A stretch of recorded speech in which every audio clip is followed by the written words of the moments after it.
Okay, so if you want to find out more about the rowing club, go to some website that we don't know the name of. Oh. Figure out the Instagram account. Look at Facebook until you kind of peruse through something. Yeah. Pull out a name from the phone book. Oh, there's no phone books anymore.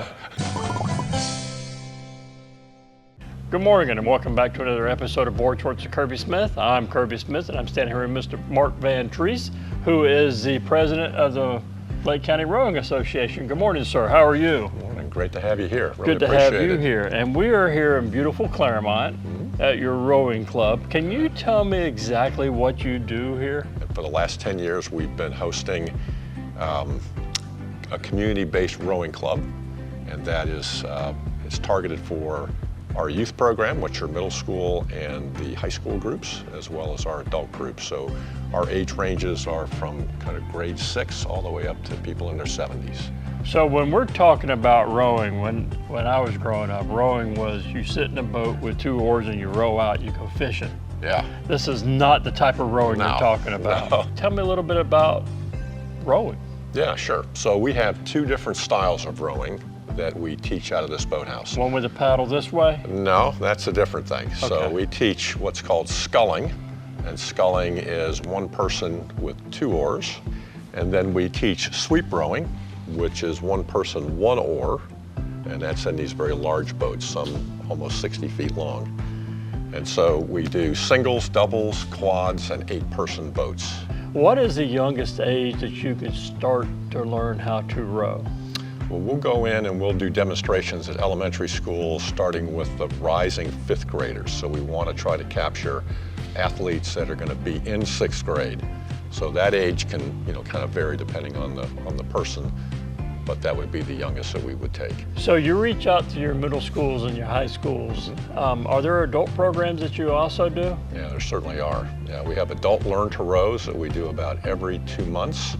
So we'll advertise out in the community. We'll actually do some outreach if we want to have a specific targeted audience, like we've done specific veteran learn to row sessions. We're working on some of the public service groups as well.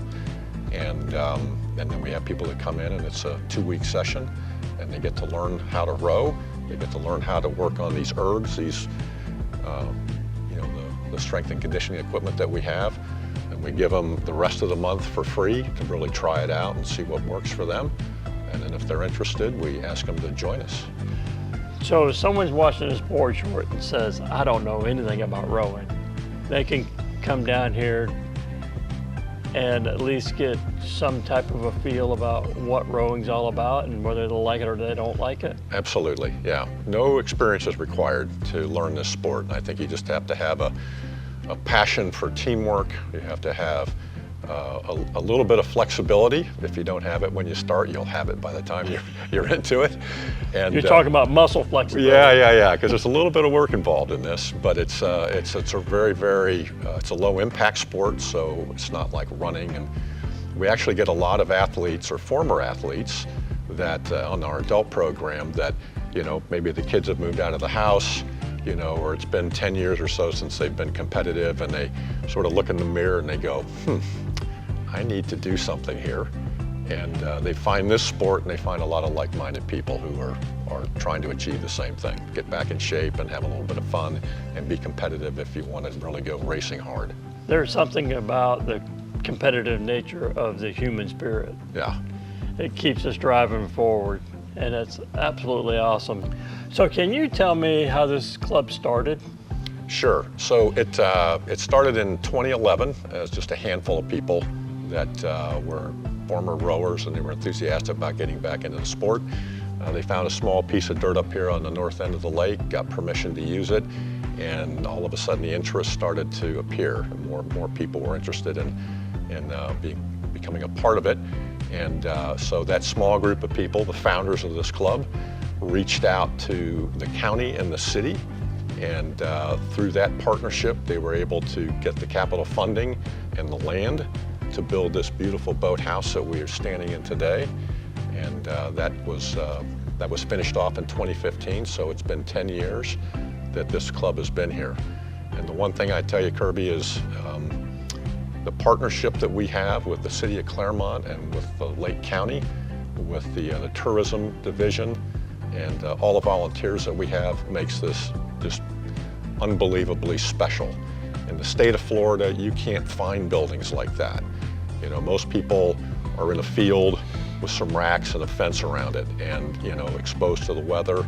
And we have this amazing facility here on this lake that allows not only us to provide this opportunity to sport, but also I think puts a nice marker on the lake and for the city is a real showpiece. It does, and it also produces very good athletes as they come out of this program. So if you're looking at this board short and you said, you know what, this certainly is interesting, or you have a child that's in middle school or high school says, hey, they got to get out and do something, give Lake County Rowing Association a call or go to their website, learn more about their program, go to their Facebook page, go to their Instagram page. All the information is at the bottom of the screen. This is a great sport to get involved with, great people, great coaches. I couldn't say enough about the city of Claremont and Lake County partnership with this unique opportunity, one of a kind in Florida. Most importantly, be good to your friends, be good to your neighbors, stay safe. That's all we have for Board Shorts with Kirby Smith. See you next Wednesday.